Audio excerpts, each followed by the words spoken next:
Hai semua, kembali lagi di channel aku. Nah, kali ini video aku sebelumnya telah menginformasikan mengenai rekrutmen dari Bina BNI. Nah, kali ini aku akan membahas mengenai 8 tahapan seleksi program Bina BNI Karir yang paling update.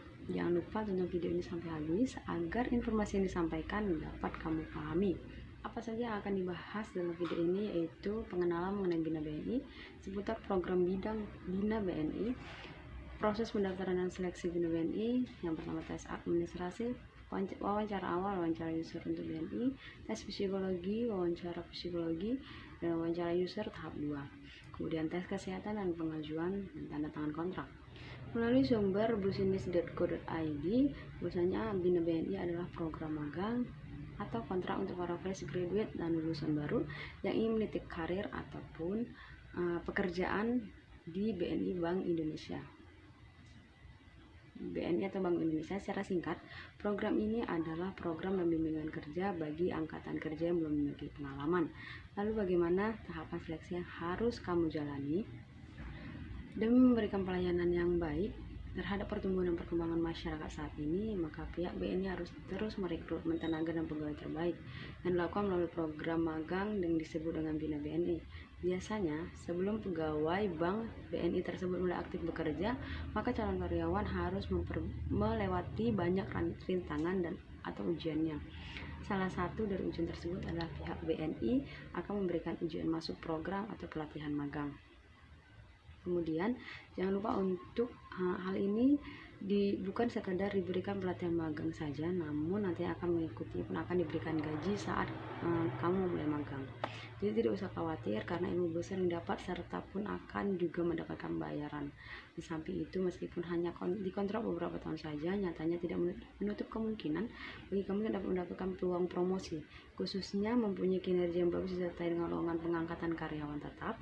Tetapi tentu ada beberapa seleksi yang harus kamu jalani. Sebelum Anda nanti bergabung dalam program ini, disarankan untuk memahami seperti apa tahapan-tahapan yang akan dilaksanakan agar kamu tidak keliru dan juga kamu dapat terbuka wawasannya untuk mempersiapkan diri dalam mengikuti tahapan-tahapan yang akan dilakukan. Yang pertama yaitu tes administratif, yaitu di tahap pertama kamu akan memahami apa saja kualifikasi dan persyaratan yang akan dibutuhkan. Berikut adalah dokumen yang dibutuhkan untuk kamu dapat melamar di program magang Bina BNI. Yang pertama adalah CV, ijazah terakhir, SKCK aktif, dan pas foto berwarna serta foto seluruh tubuh. Sedangkan kualifikasi lainnya adalah pria dan wanita maksimal usia 25 tahun, tinggi badan 165 untuk pria dan 160 untuk wanita, pendidikan minimal SMA, D3 dan S1, bersedia tidak menikah selama masa kontrak 3 tahun, serta persyaratan dan kualifikasinya lainnya.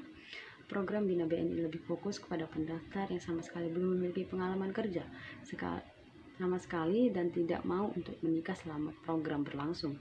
Kemudian tidak kalah penting juga bagi pendaftar yang telah perhatikan adalah mengenai persyaratan tinggi badan. Jika persyaratan sudah terpenuhi, dokumen sudah lengkap, segera kirimkan lamaranmu ke website Bina BNI atau langsung ke cabangnya saja.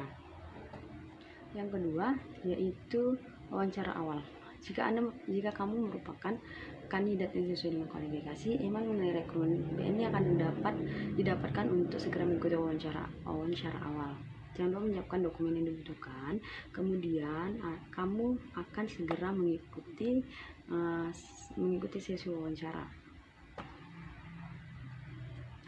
Pertanyaan yang akan diberikan pun biasanya mengenai informasi pribadi seperti pengalaman sekolah, kuliah, hingga pengalaman kerja. Sangat disarankan memang untuk calon pelamar sudah mempelajari berbagai hal mengenai dunia perbankan. Saat ditanya mengenai hal tersebut, kamu bisa menjawabnya.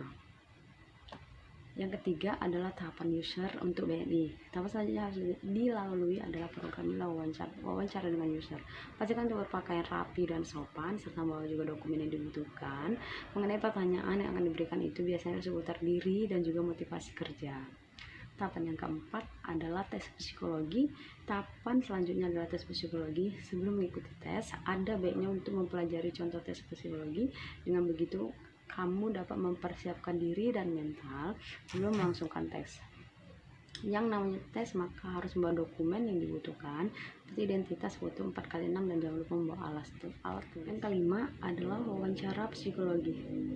Setelah tahapan tes psikologi terlampaui, selanjutnya adalah wawancara dengan psikologi. Untuk tes ini bertujuan dan mencocokkan jawaban tes psikologi dengan kamu benar atau tidak.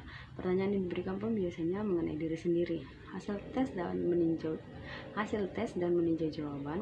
Dalam hal ini sangat disarankan untuk menjawab jujur. Ingat saja apa yang telah kamu tuliskan ketika dalam tes wawancara. Yang keenam adalah wawancara user tahap 2. Tahapan selanjutnya yaitu wawancara user tahap 2. Di sini yang kamu harus mengisi data pribadi, gaji yang diinginkan, penempatan kerja yang diinginkan, riwayat penyakit, anggota keluarga, pendidikan, dan motivasi kerja. Wawancara tahap 2 ini sebenarnya tidak jauh beda dengan tahap 1, namun lebih mendetail. Jangan lupa mempelajari mengenai produk dari Bina BNI. Pada tahapan ini nantinya Anda akan mendapatkan penjelasan mengenai job desk dan tugas kamu di dalam jenjang karir yang akan kamu pilih, yang akan telah disesuaikan dengan kemampuan kamu. Sesi ini bilang adalah kesempatan Anda untuk memberikan pertanyaan terbaik kepada pewawancara. Yang ketujuh adalah tes kesehatan. Tes kesehatan ini harus diikuti dan harus menjaga kesehatan sebelum tes berlangsung agar hasilnya juga memuaskan. Kamu juga disarankan untuk meminum obat dan sarapan dalam waktu 12 jam sebelum tes. Jangan lupa untuk minum banyak air putih.